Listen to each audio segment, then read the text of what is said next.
और गृह मंत्रालय पहुंचे बीएसएफ के महानिदेशक बीएसएफ डीजी दलजीत सिंह चौधरी पहुंचे गृह मंत्रालय में बॉर्डर के हालात पर अहम चर्चा। 3 दिन में दूसरी बार बीएसएफ के डीजी दलजीत सिंह चौधरी पहुंचे हैं गृह मंत्रालय। इससे पहले भी गृह सचिव के साथ चर्चा की खबर सामने आई थी।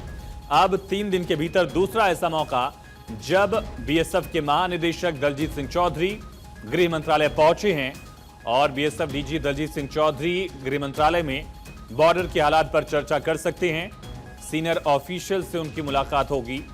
गृह मंत्रालय पहुंचे बीएसएफ के महानिदेशक बीएसएफ डीजी दलजीत सिंह चौधरी पहुंचे गृह मंत्रालय में बॉर्डर के हालात पर अहम चर्चा। गृह मंत्रालय पहुंचे बीएसएफ के महानिदेशक। तस्वीरें आप देख रहे हैं। 3 दिन में दूसरी बार डीजी दलजीत सिंह चौधरी पहुंचे हैं। दूसरा मौका 3 दिन में जब बीएसएफ डीजी पहुंचे गृह मंत्रालय। गौरव मिश्रा हमारे सहयोगी कनेक्टर। गौरव, 3 दिन में दूसरी बार बीएसएफ डीजी का पहुंचना, किन मुद्दों पर आज चर्चा?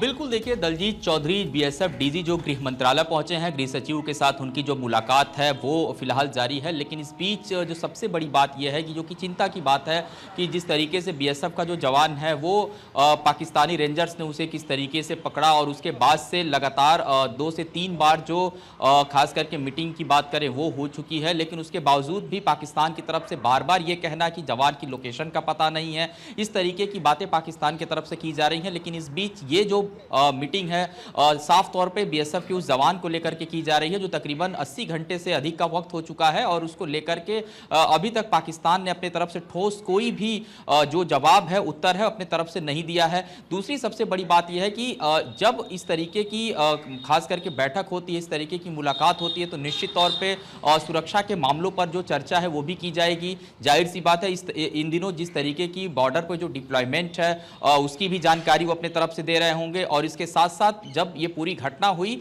और इस घटना के बाद से जब मीटिंग हुआ खास करके उस बीएसएफ के जवान के लिए कि वो भारत को सकुशल वापस करे पाकिस्तान, उस पूरी घटना के बाद से 2 चीजें बहुत स्पष्ट हुई कि पाकिस्तान ने जब पहली मीटिंग हुई उसमें भी इस बात को कहा कि वो क्योंकि सीमा पार करने के बाद से पाकिस्तान की सीमा में दाखिल हो गया था और उस पूरे हिस्से की अगर बात करें, दरअसल वो जिस तरीके का सीमावर्ती इलाका है वहां पर खेती भी होती है और खेती काम करने वाले जब किसान उस खेत में काम करते हैं तो जाहिर सी बात है भारत के जो जवान हैं वो उस हिस्से में उनकी निगरानी में भी रहते हैं ताकि सीमा पर जो सतर्कता है वो भी बनी रहे। और तब की ये घटना थी। उस घटना के स्पष्टीकरण के बाद से भी पाकिस्तान ने अपने तरफ से अभी भी किसी भी चीज को लिखित तौर पे या फिर मौखिक तौर पे स्पष्ट नहीं किया है।